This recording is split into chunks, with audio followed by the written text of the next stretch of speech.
झारखंड का निर्माण आज से लगभग 13 वर्ष पूर्व हुआ था और विकास की अनंत संभावनाएं रही हैं यहाँ। एक तो खनिज बहुलता काफी रही है और शायद राज्य के निर्माण का जो प्रश्न है वो इसलिए भी था कि विकास तेज गति से हो। लेकिन भारत निर्माण जो 2005 में इसकी शुरुआत हुई थी उसमें ये साफ तौर पर था कि ग्रामीण क्षेत्रों में कैसे बुनियादी ढांचे का विकास हो ताकि जो गरीबी की रेखा से नीचे जीवन बसर करने वाले लोग हैं ये उनका विकास हो। विकास का सपना तब तक पूरा नहीं हो सकता है जब तक कि वास्तव में विकास का लाभ, योजनाओं का लाभ आम लोगों तक वो स्पष्ट रूप से नहीं पहुंचे। आज हमारा सौभाग्य है कि हमारे बीच झारखंड के मुख्य सचिव श्री RS शर्मा जी हैं। तो हम जानना चाहेंगे, विशेषकर केंद्र प्रायोजित योजना भारत निर्माण फेज 2 चल रहा है क्योंकि वर्ष 2005 से 9 तक फेज 1 चला, तो उसमें किस प्रकार से राज्य में क्या प्रगति है, क्या बाधाएं हैं और किस दिशा में हम आगे बढ़ रहे हैं। आपका बहुत बहुत स्वागत है शर्मा जी।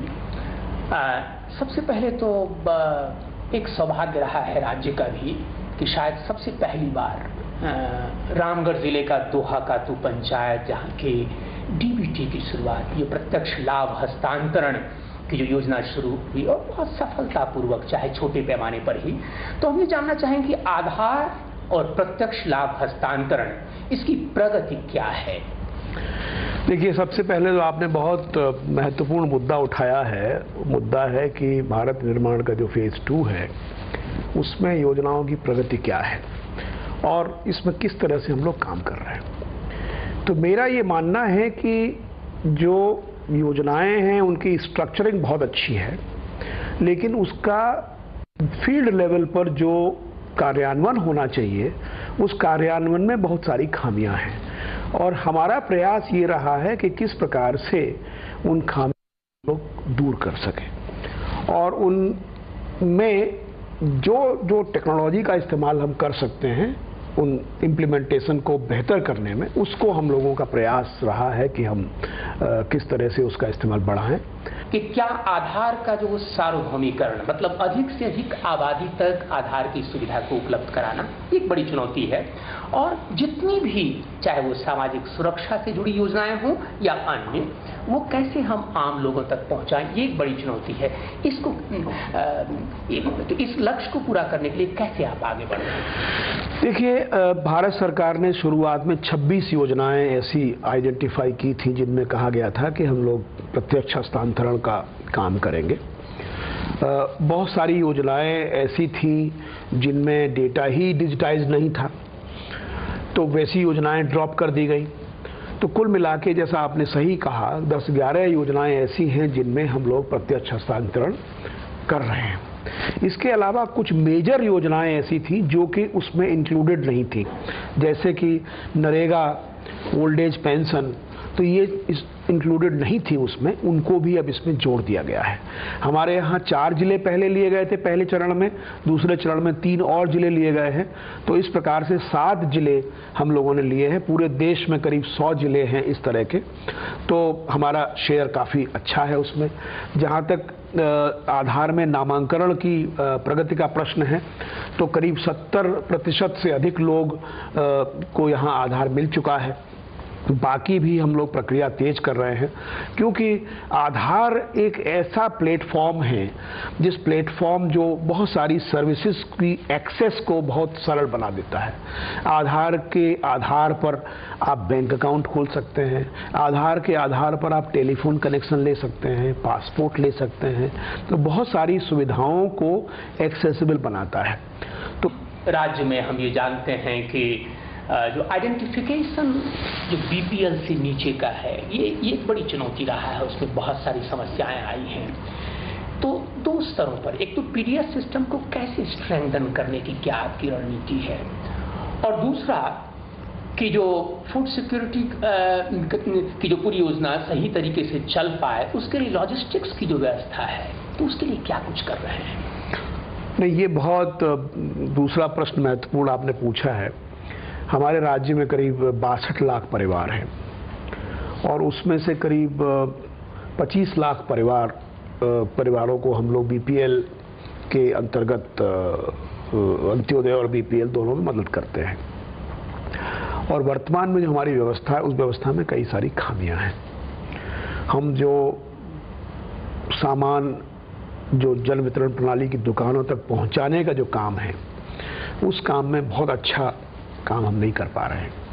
नतीजा होता है कि लोग आते हैं और बताते हैं भाई राशन आया नहीं है, अभी लौट जाते हैं।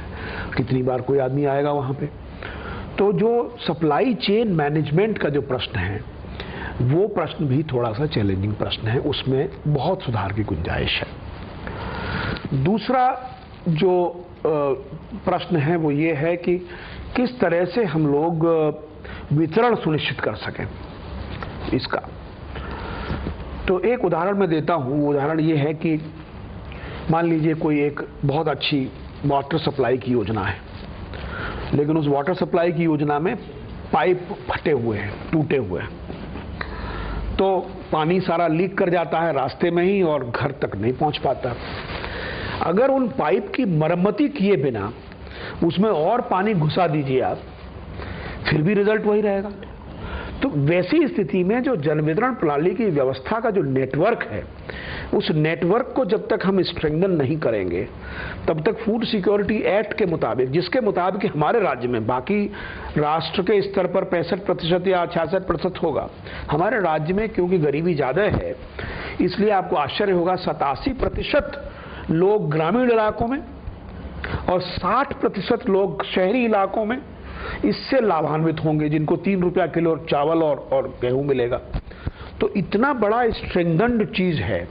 अभी वर्तमान में हम करीब 2,500 करोड़ रुपया सालाना खर्च करते हैं सब्सिडी पर। जब फूड सिक्योरिटी एक्ट आ जाएगा तो करीब ये राशि 5,000 रुपया सालाना हो जाएगी। तो हम जब तक इस नेटवर्क को व्यवस्थित नहीं करेंगे तब तक हम लोग इसमें ज्यादा पैसा फूंकने से कोई फायदा नहीं होगा। आपने छात्रवृत्ति की बात की थी।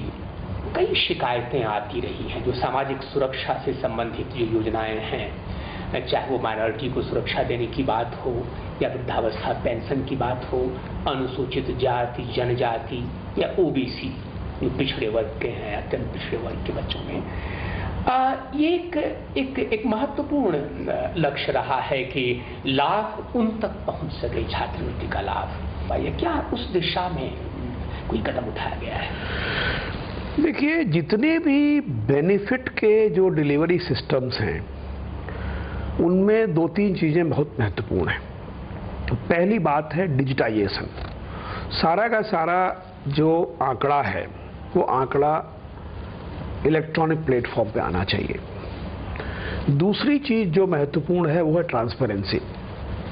सारे लोगों को पता होना चाहिए कि कौन इससे लाभ पा रहा है, उससे पता चलेगा कि कौन लोग लाभ से वंचित हैं। तो ये ट्रांसपेरेंसी बहुत जरूरी है। तो जो हमारे प्रज्ञा केंद्र हैं उनके माध्यम से या जितने भी ऐसे माध्यम हैं उनके तरीके से लोगों को पता चले। तीसरी चीज ये है टाइमलीनेस, कि जो स्कॉलरशिप मिल रही है उसको बच्चे को स्कॉलरशिप मिल जाए सही टाइम पे। इसलिए हम लोगों ने जो इंट्रोड्यूस अब कर रहे हैं वो कर रहे हैं पोर्टेबिलिटी। इसका मतलब है आप हमेशा हैं, आप अपनी आइडेंटिटी प्रूव कर सकते हैं, आपका एंटाइटलमेंट इंटरनेट पे है, हमारे पास डेटाबेस में अवेलेबल है, आप कहीं जाके किसी राशन की दुकान से अपना एंटाइटलमेंट उठा लीजिए। पोर्टेबिलिटी प्रश्न कन्वीनियंस का नहीं है, मात्र पोर्टेबिलिटी एम्पावरमेंट का कंसेप्ट है। क्योंकि अगर आप कहिएगा कि आपको इसी दुकान सामान खरीदना है तो पावर दुकानदार के हाथ में है। अगर आप मुझसे कहिएगा कि आप किसी दुकान सामान खरीद लीजिए तो पावर कंज्यूमर के हाथ में है। हम इस पावर इक्वेशन को परिवर्तित करना चाहते हैं। तो ये जो सुधार हैं, ये जो रिफॉर्म्स हैं, इन रिफॉर्म्स का उद्देश्य यही है, empower the common man. Rural connectivity को कैसे हम स्ट्रेंथन करें, क्या उस दिशा में कोई नई रणनीति बनी है? देखिए, ये इस दृष्टिकोण से भी बहुत महत्वपूर्ण है कि झारखंड में सड़कों की जो डेंसिटी है उसका जो एवरेज है वो राष्ट्र से आधा है। अगर राष्ट्र में 200 किलोमीटर प्रति 100 वर्ग किलोमीटर सड़कें हैं तो हमारे यहाँ मात्र 100 है। ये अनुपात है और इसलिए ये बहुत ज़रूरी है कि हम अपनी कनेक्टिविटी इंफ्रास्ट्रक्चर का विकास करें। राज्य का निर्माण 6-7 दशकों के लगातार संघर्ष के बाद हो पाया था और लोगों की अपेक्षाएं बहुत बढ़ी हुई हैं। ऐसे में प्रशासन का जो दायित्व है वो काफी महत्वपूर्ण है। किस प्रकार से लोगों के सपने को साकार करने के लिए राज्य सरकार और राज्य प्रशासन वो लगा हुआ है, हमने बहुत सारी जानकारियां राज्य के मुख्य सचिव सर्वोच्च नौकरशाही में जो सबसे महत्वपूर्ण पद पर हैं श्री आर एस शर्मा ने बहुत महत्वपूर्ण जानकारियां दी। आपका बहुत बहुत धन्यवाद।